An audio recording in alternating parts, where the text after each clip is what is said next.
Hi everyone, my name is Amy, and in this video, I'll show you how to add the Popper Appointment Booking widget to your WordPress website. An appointment booking widget can help your visitors schedule meetings easily, improve conversions, and make your website feel more professional and organized. So let's get started. First, go to your Popper dashboard, then click on Websites. After that, click on Add New Website and enter your WordPress website link. Once you've added the link, click on Add Website. Next, go to your WordPress dashboard. In the Plugins section, search for the Popper plugin, then install and activate it.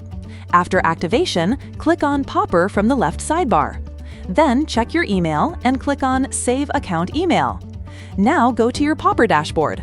Once you're there, click on Widgets, and after that, click Create New Widget. Now search for Appointment Booking and open the widget. Once the widget opens, the first thing you'll see is the Content tab.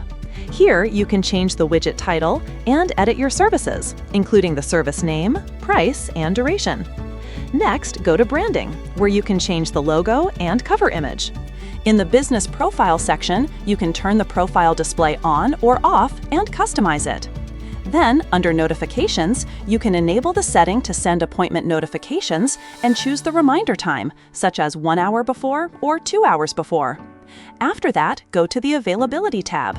Here, you can select the time zone, choose the booking window, and edit your weekly schedule and available time.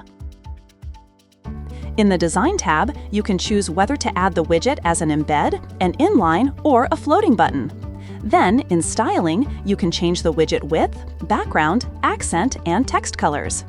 Once you're happy with the customization, click Publish Widget. After publishing, copy the installation code and go to your WordPress site editor.